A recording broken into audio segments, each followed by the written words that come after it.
Good morning, good day. Yes, we have Rivka from Eretz Yisrael. Good day, happy day. Hayon Yoyim. 25, Sivan. Okay, we have an expression here from Tanakh.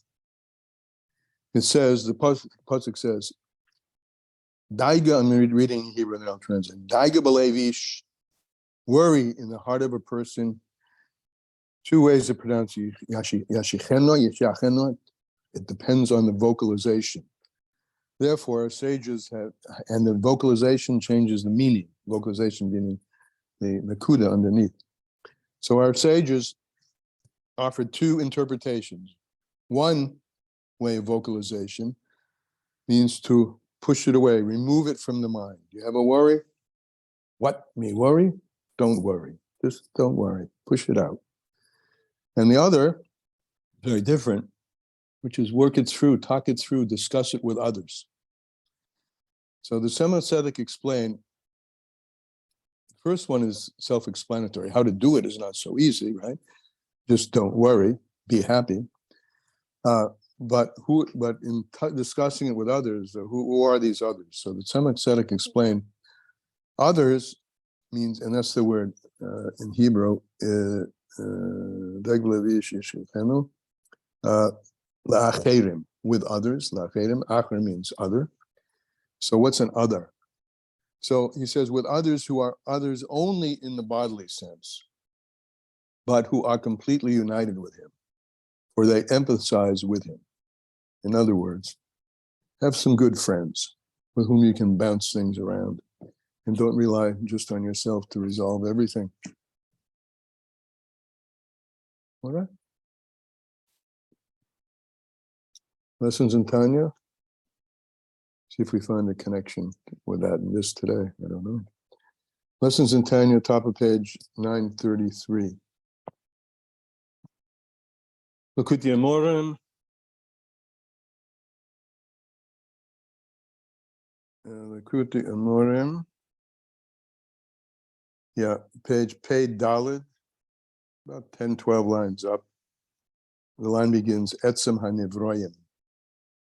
Okay, we're going to leave Soiviv Kol Olmim aside for a moment. That level of Hashem, which is one descriptor of which is completely hidden.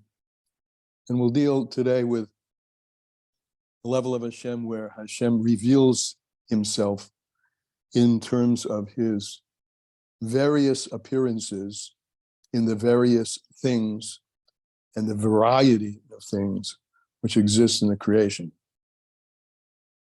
Okay. Ki mokar hachayis, the source of the chayis, and now we're talking about the chayis, the life force, which is going to bring about the variety, the myriad of creation. The source of that chayis, and this is, I'm going to insert the word proximate source, in other words, the immediate source, because first of all, even in our life down here below, for example, if you see a lake has a source, which could be a river, but the river has a source. It could be a spring, and a spring has a source, which is the underground rivulets that flow up from the bottom source, which is the river table of planet Earth. That's a metaphor brought by the Mittler Rebbe. These levels of source. But the proximate source of creation, where creation begins to emerge as something distinct from those deeper levels where the distinctiveness fades and absorbs into the oneness. So the Mokar HaChayis, this proximate source of life force, is in the mashal Ruach Piv Shel HaKodesh Baruch Hu, the breath of God's mouth. Hamislabish be'asor ha'mamoros, as that breath becomes enclosed in and becomes defined now in one or all of the 10 utterances of the Torah. Okay, so the proximate source of creation is this undefined but yet extant life force, extent meaning it's out there, it's visible, it's tangible, that breath. And then that breath gets modulated, shaped by the various letters which come from the enunciative powers of the mouth. So comes and those are the 10 utterances of the Torah. Now, this breath of God's mouth is able to flow infinitely without end. The tachlis, no boundary, no stopping it. And the breath, since it's not formed in any specific, the letters now are going to be the formulation of them, the shape of them, and we're speaking here before or deeper than that, though the shapes are infinite that can be applied to a breath. I mean, even in a human breath.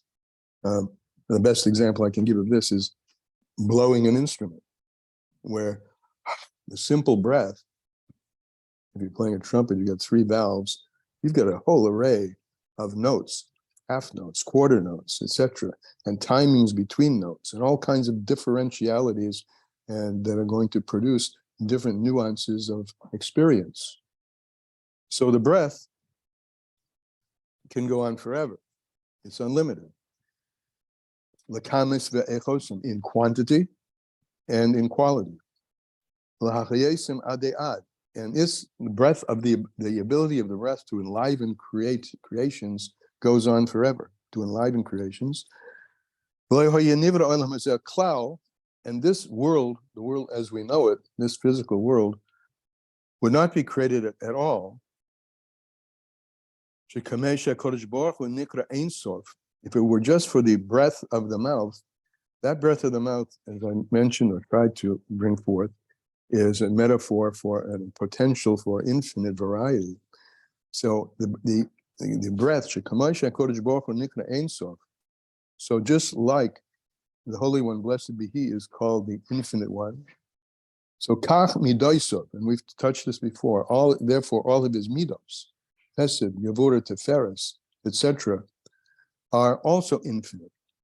Upulaz sov, and all of his abilities to act, the instantiations of that breath and the particular midos are also infinite. Because at a certain level before they become locked into some particular thing, this and not that, they come from a deeper source where we say, that he and his causations, he and his vessels, the light and the vessels are one. And that begins to drive us back to that place of singularity. And from that singularity, infinity is possible. And infinity becomes finite only when it's locked in certain combinations of letters, so to speak. So the life force which comes from his midos, chesed, for instance, chesed can build a lot of the kindness, expresses itself on infinite levels. The first one we counter a lot. We have the pasuk, Olam chesed yabana, the world is built with kindness. Kindness has an infinite number of expressions, even down here below. How you express kindness to this person, kindness to that person, etc. But the point is that his midos, at a place where they first become measured out, they're infinite. They can go on forever. We spoke about this quite at length earlier, about Hesed extending forever and Gevura limiting forever, both of them limitless, until they are locked into some particular expression. So the Chayas and Midoisov, this is the life force which is drawn from Hashem's Midos, Shehein Chesed, Rachamim, right? Give examples of his midos, chesed and mercy, the Shar Midoisov and his other Hakadoshis and his all other holy midos. So they become invested in, right? Remember, you feel something, right? This is just a moment. You feel something before you speak it. You feel something sometimes even before you really get your mind involved deeply in it as well. The heart and what you feel can influence the brain. We've spoken about this quite a lot as well in earlier parts of Tanya. So when that general capability for Hesed, I'm using that as an example, gets locked into a particular form. So the intermediary between the midah and the expression of the midah in word is the ruach piv, the breath of his mouth. There's a space there where still anything is possible, like the notes on the trumpet, like the letter aleph and beis, all coming from the breath of my mouth, but only locked in when I express the letter. So these infinite midos come through al yidei hislapshus and shemislapshim beruach piv. They become enclosed in and become dressed, so to speak, through and into the breath of God's mouth. As it says in Tilim, ki hu oma v'yehi. He says and things come into being. V'olam al yidei chesed yiboneh, he uses this pasuk. And the world, al yidei chesed yiboneh, is built through chesed. But again, chesed can take many forms, as that's all the variety of the world, not only this world, but every world. So, and it says, "B'devar Hashem ruach piv." It's with the word of his mouth, ruach piv, that all things come into being. So the ruach piv and the breath of his mouth all comes into so-called language or words, and that's a kli ulevush lechesed zeh. And these letters become garments, enclosures, vessels for the midah, in this particular case, chesed. And he uses an interesting example from the Gemara. Kedin kamsa de lebusha mine ube, like the shell of a snail, which is part and parcel of what the snail is. What's powerful, I think, about that, Marshall, because that's superficially, if you look at the snail, you have this slimy thing, and then this very hard thing. They appear to be really two different things, two different worlds. The slime is relatively formless in the shell, but they are one. If you take away the shell, the snail dies, right? So the relatively formlessness of things, of the breath of God's mouth, is the underlying highest of the thing. And it gets encapsulated in particular letters, and we'll go further and talk about particular encapsulations of letters. So the point being that the letters contain the life force. Yeah, they are just expression, and they're not different from the life force, like this. So the shell is not different from the snail. So they're part and parcel of the life force. They're just different shapes of the life force, limiting the life force in particular ways. Ella, and that's what he says, limiting. Shetzamsam HaKadosh Baruch Hu. What did Hashem do? He took this amorphous, formless, yet nameable thing, we'll call it chesed or gevurah, those infinite midos, and he contracted these things, HaKadosh Baruch Hu, or the light, the life force, b'hachayis, and the life, and the light and the life force, which is able to flow out relatively formlessly from so-called breath of his mouth, and he dressed them, enclosed them in combinations of letters, the first root or big statements, first big encapsulations of the breath of God's mouth in letters is the 10 maimoros, the 10 utterances. And then, and then their combinations and combinations, in different transformations and substitutions of letters, of letters themselves. Note that in the Hebrew language, letters are also equated with numbers, right? Aleph being 1, Beis being 2, etc. And mispar, so you put them together, you can count them. So the letters themselves, any a singular letter, shows the letter itself is a pictogram. Every Hebrew letter is a pictogram of the energy that's in it. And it's also a numerical value. And the numerical value, just like the letters can be recomposed to contain different meaning, so the shapes of the letters themselves are indicative of different forms of life force. And when you put them together, so Aleph Beis spells Av, and you have a semantic from that, right? Father, right? but you also have a numerical value, 1 plus 2, 3. So number and meaning are interinfused here. Semantic and number get interinfused here in the holy letters. And the holy letters, as we just said, are expressions, particularizations of the life force that exists from the proximate source of those letters, which is the breath of his mouth.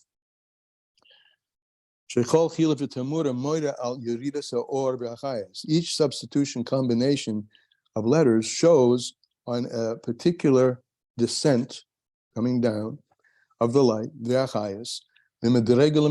from one level to another. And through that process, God creates creations, creatures.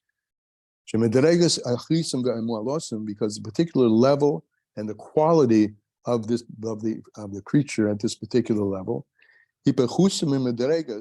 is when it comes down into and it crystallizes in a particular level, a letter, and or deeper crystallization, because you take a letter aleph and use it many different ways, and it gets locked into particular words. So each of those combinations represents another descent or another kind of tzimtzum, which expresses another kind of echos, another kind of quality, and the virtue of that particular those particular creatures, and which are coming into, which are created from these particular letters, which are what's the word I'm looking for?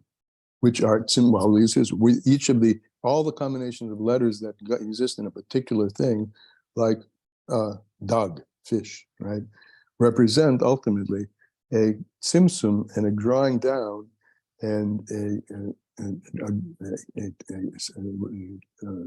contraction of the letters the way they existed at the level of the 10 utterances. And in those 10 utterances, and therefore in every derivative from those 10 utterances, is mislabish HaKadosh Baruch Hu b'kavodi ba'atzmai, is enclosed the Holy One, blessed be He, in His glory and Himself, shehein midosa, which are His midos. Right? His midos are an expression of His glory, and they express Himself. So the Chesed expresses an aspect of himself, Gevurah a different aspect of himself.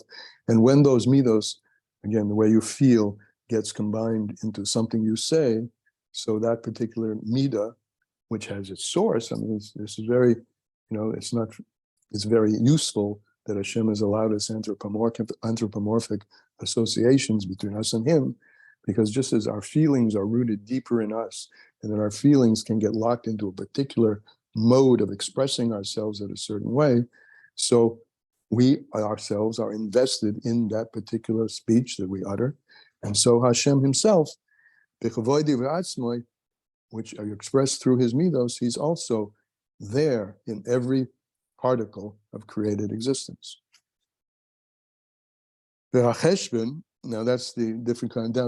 That's just the combination of the letters which create a semantic, a meaning. And now there's the letters themselves as they're taken as numbers. And the number shows on the aspect of the diminution of the light,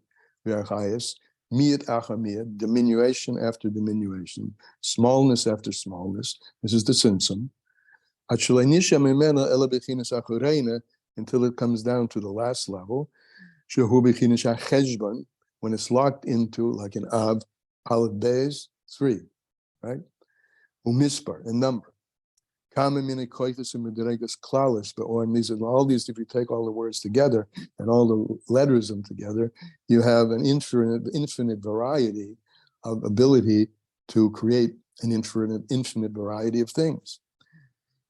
Many kinds of koichos and medregas and many levels, which are included in and as a resultant of the light and life force which is then in it, hamalubish, and in that particular thing, and that particular thing is a particular expression of the enclothement of the life force, but in this particular and no other combination, shel tevazu, of this particular word.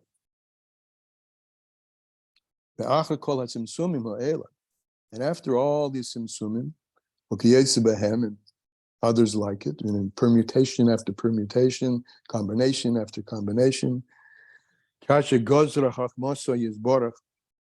which our sages have decreed, which our sages have spoken about, have decreed that. So what happens? You take all these combinations. So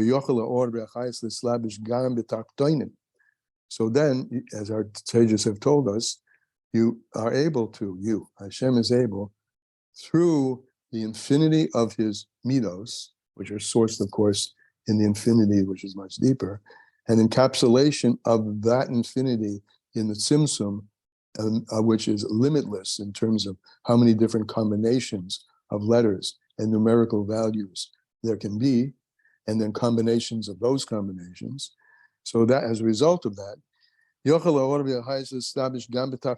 these many contractions bring the life force that's rooted way up above, so to speak, way deep, down into the lowest levels, like stones, the offer and dirt, the daimim, the inanimate parts of the world. Ki Evan, and he gives an example. Ki Evan, the word stone, Derek Marshall, Aleph Beis Nun. If you look at it in Hebrew here, you have to admit, looking at the Hebrew, Aleph Beis Nun.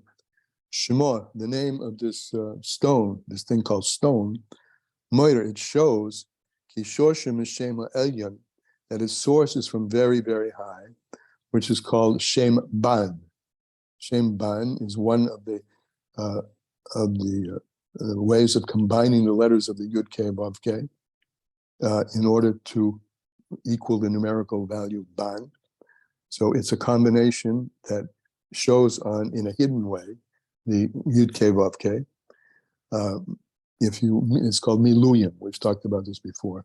If you take like a letter Yud and you spell it out, Yud Aleph Daled, or Yud Ayin Daled, different ways of spelling. These are called the Miluyim. So if you take the Yud Kei Vav Kei and you fill it up with hays, so that the hay is spelled hey, and you got two of them, hey. So you get the numerical value 52. So this is called Shem Ban. And you see the Shem Ban in the word stone, right? The letters Beis Nun. So stone is a derivative of the Shem Ban. Derivative, I mean, way down low in terms of its, and way in our expression anyway, world experience, far away from the origin, but contains in it the koyach that comes from the Shem Ban, from the Yud Kei Vav Kei, spelled in a certain way. So you see that there.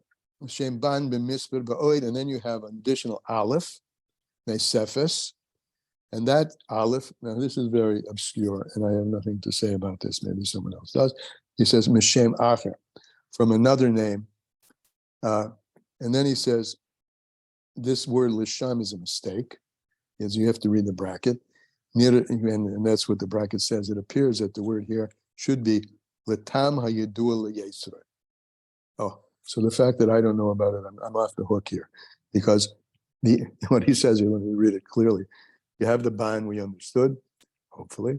The aleph is added to it for a reason which is known only to the one who formed it, meaning to the Creator. The Shem Ban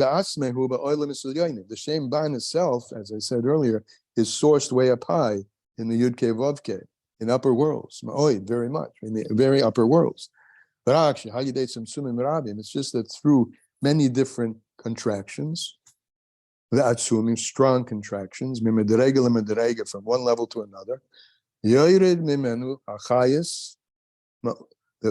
comes down from there, the highest, in ma'u'at, a very little highest, very, very little highest, life force, until it's able to be enclosed in a stone.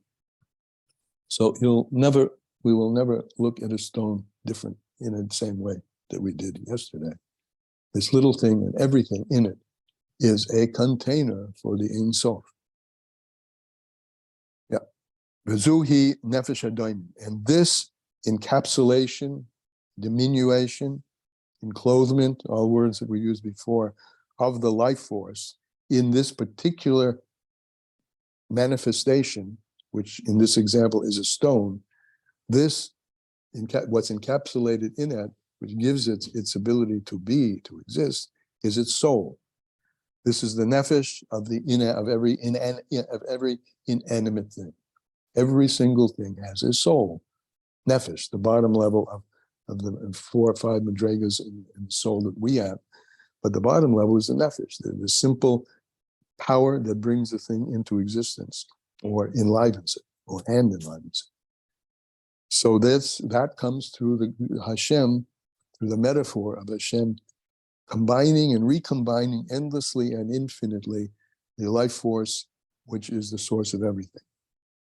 This is called the nefesh hadoimim, the soul of the inanimate world. And that force, that encapsulated, diminished life forces, which is machaya mahava oisen, it's what enlivens and brings these things into being, me'ayin layesh, from nothing to something, b'kol raga, every moment, back to the beginning of Shayich and B'emunah, right? That Hashem is continually, constantly breathing life into the creation, which relates, of course, to yesterday's or the day before. We spoke about the mistaken perspective that Hashem made the creation and kind of wound it up. This is the clockwork theory of creation, that he wound it up. It'll go infinitely, but he's not involved anymore. He's just kind of looking over it from above. No, he is intimately involved in present, totally present. He himself and him alone, totally present in every detail, every moment. As we said above, everything we've just described, that started at the beginning of the class, this is a pretty full description of Mamalik al-Alma. Which is different from Soivid, and we're not getting into that at the moment. This was all about Mamalik, how Hashem fills the worlds. And each and every power, and each and every level, is able to create creatures according to that level, right? The animal kingdom, right? Animals. I mean, we start with pure spirit, if you want to just quickly, you start from Ein Sof, where it has no tangible, visible Metzius existence. From there, God will express spiritual beings called the holy animals, the angels, and the whole kingdom of them, and they become physicalized into the physical animal kingdoms, and then there are unlimited, infinite number of little creatures under the ground, on the ground, in the trees, etc., etc. In worms itself, I don't know how many species of worms you have, but the idea is this infinity of a myriad infinity of creation is a result of the infinity of God himself. And it's able, if it's packaged, as it's packaged in the Simpson, to create berurim, creatures, according to each and every level, gam came, in case, every different level, each kingdom, animal kingdom, vegetable kingdom, and in each one, entities without any end. V'tachlis, there's no end to it. Let's say in the animal kingdom, the bugs, the monkeys, etc. There's no end to the differentiation and the diversity of quantity and of quantity and quantity of them, because this is ultimately an infinite. Their source is an infinite light, and therefore it's able to lahachiyos, to enliven adeyad, forever and ever. Because it is the power of Hashem, hamispashit v'netzel miruat piv, as that power of Hashem spreads out, emanates from the breath of his mouth. Be'ein ma'atzer, and there's nothing holding it back. There's no limit.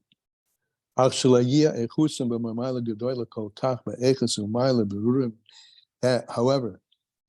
that there should not be quality and quantity.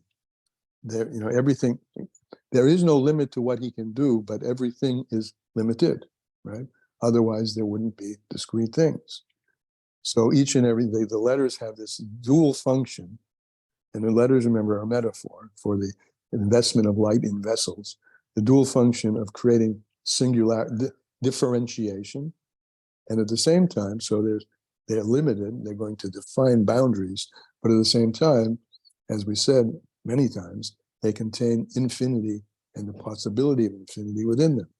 Therefore, they can procreate infinitely, and they can give rise to slightly different forms, like the different faces of humanity that exists all in the same level of human, right? One level, but every face on the planet, every human face is different. So we have the difference in quality and quantity. So there's a limit to, in each bucket, let's say, of a bucket contained by this particular combination of words, of letters. So I can rearrange them in many different ways, and that's going to create a vast diversity. But that vast diversity is also subject to limitation, because what we're dealing with here is essentially the unification of particularization with infinity. And that's today's Tanya. Every little snail, every little grain of sand contains the infinite, which echoes, as I mentioned, I like to mention this line of poetry a few times, to hold infinity in the palm of your hand. So now, if we've understood this, should be no problem to see that infinite is contained in finite. Any problems with that? I mean, I'm laughing. Yeah, there's a lot of problems with that. And as with everywhere will tell us, it's not within, it's coming up down the page. This is not within the power of the mouth to express adequately, but we do the best we can. Hashem has given us a gift to be able to find metaphors for him, but they're only metaphors. All right. 4 minutes after 8. Ubechein.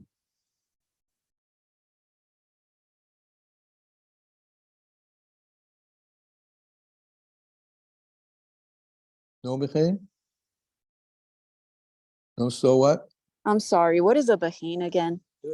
Bechein, what does it mean? Bechein, I translate it in English. I call this Shir Tanya, so what? Ubechein is, oh yeah?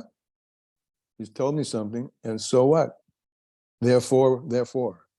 And therefore, ... That's what ubechein means.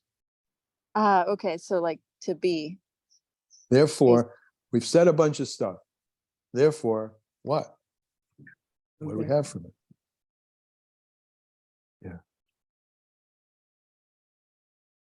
Yeah. I wish that you would explain in your own words, because when you explain it, you alternate between your own explanations and the words in the Tanya, and then sometimes for me, I get lost. That's my fault, because I'm not pointing out clearly when I'm talking and when the Tanya's talking. I could remind myself. No, it's good. It's good. It's great. I enjoy these lessons, but maybe like sometimes I think some of us ask you, could you just recap at the end? You want a short recap? Just a short recap about everything. Well, the short recap of this particular lesson is that every single detail of the infinite diversity of creation contains the Ein Sof. And that's called Mamalik Olam. This was a lesson in Mamalik Olam, how Hashem fills our world. Now, I bet others on this call could, and that's not a bad idea, and that's a good idea to see how much we understood, could encapsulate this little lesson in their own way. Maybe somebody wants to say. And I guess I'll add that the letters come to direct the life. Yes. That The comes letters down. they're the differentiators. They're the tools for differentiating, for finally dividing, for whether his two are quantity and quality, right? The words, everything that exists, you can measure. I mean, not when I say exist, I mean tangibly exists as something that we can grab a hold of. Anything, that's what the whole deal with science. That's all the limits of science. Exploring that which we can measure. We can measure distances, we can measure speeds, we can define shapes, we can take calipers and put them around globes. That's the world of Mamalik Kalalman. Now, this is also true, everything I just said, on the spiritual levels as well. Worlds in the spirit, but we don't have physical tools, can't measure spiritual worlds. But spiritual worlds are also are expressed as measurements. We had one the other day. How many light years was it, or thousands of years from the earth to the heavens, right? And there's level, and just the fact that we can have Atzilus, Bria, it's here 4, these we can compartmentalize things. All those are expressions of Mamali Kalalman, compartmentalization, quantification, qualification, not expressing qualities and quantities. And the point of the lesson is that in all of that infinite diversity and particularization, and I mean it like particles of things, the infinite is what is making it happen and is there in it. Rivka, yeah. I think one of the phrases in this section that we read, kasher gezerah hakmaso yisborach, is an important phrase. It's not our sage, it's Hashem's wisdom, and it's simply. I read it wrong, right? I should gazer. Yeah. I don't know why I said it right. I should go. Yeah, I read it wrong. I should gazer hakmasa yisborach. I get tied up. Yeah, right. You're absolutely right. But say the word. Go ahead. Yeah. I think that by looking, I mean, that if you look at the world and everything that's in it and everything that we experience and everything that happens to us as a gezerah from Hashem's wisdom, I mean, this is a bachin. This is a way of relating to life in a way that connects you to Hashem at all times. And it's this little phrase in there, but it caught my eye, and maybe because you drew attention to it. I drew attention to it by mistakenly reading it wrong. Good. It helps. Hashgacha pratis, huh? Excellent. Thank you. In action. But gezerah also means to cut. I guess like when you cut a shape. That's the point. Yeah. Gezer, to cut. Yeah. You make a very fine distinction.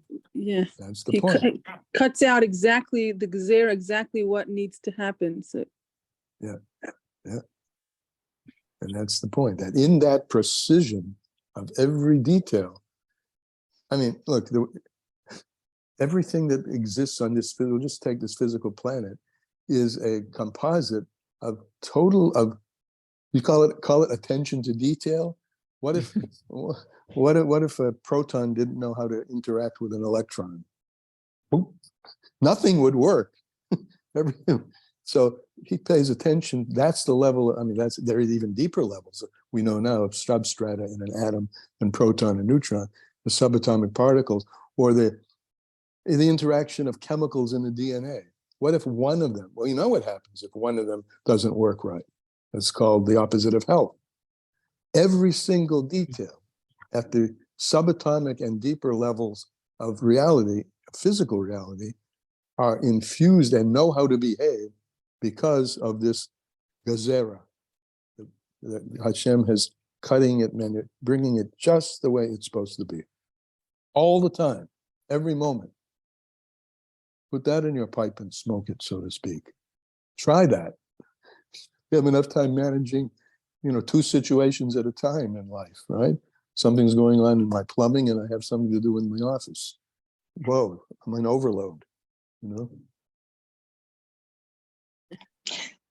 Every once in a while, scientists with their measuring find these patterns that, that know before that illustrate this infinity of, Absolutely. Yeah. this what reminded me of it was two things, the snail and the measurements, and then you're talking about infinity in the palm of your hand. And I was thinking about the Fibonacci formula. I'm not familiar with that. What is that? Oh, well, okay. So I Just can't, inch. I can't, So I can't, it's I the can't. What's it? +1, the Fibonacci sequence. You go The ahead. What is it? Fibonacci sequence. What is it? So- Simple. I don't know. Whoever No, Rivki chimed knows. in, if they can explain Yeah, you have to ask it, then time I'll tell later. you what I was thinking about it. Go But ahead. I'm No, Rivki laughing. knows. I'm laughing Explain it. because a lot of science is ahead. used for popular purposes, but without understanding exactly what it is. Without understanding it. Well, whether you understand the exact formula or not, that doesn't mean you can't draw. Well, Use it and- as a, yeah, you can use That it. you But can't you don't know draw, commonalities among things that have it, and that you're blown away because it just gives you this little tiny extra peek of Hashem that never occurred to you before. Okay. Go ahead. Okay, the Fibonacci sequence is something that you can find in lots of things. I think the most common illustration of it is a spiral. Am I right, Rivka? Like in a snail or something. You kind of you go ahead. I think it's like 1 + 1 + and then 2 + 2, and then it gets bigger and bigger, like the snail. You start off little, and then the spiral gets bigger and bigger and bigger and bigger, like that. So it's like a mathematical formula that you see in nature, like in flowers and whatever.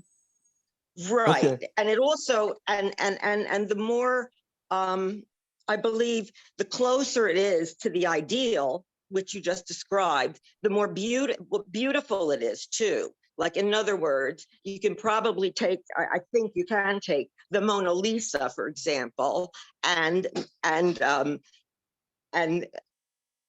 put on top of it, the Fibonacci sequence, and it'll work.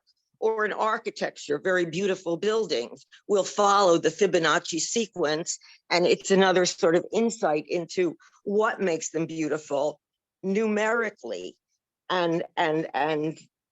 But starting, let's say, with a snail on the beach, which is apparently, perfectly following this, this Fibonacci formula. Mhm. So it's just, I don't Okay, know. I get it. I think we got it. So what? Just cut to the so what? The so what? Yeah. It's like before we knew about protons and neutrons and electrons, we didn't know about that stuff. And now we have this great insight, which we didn't have before.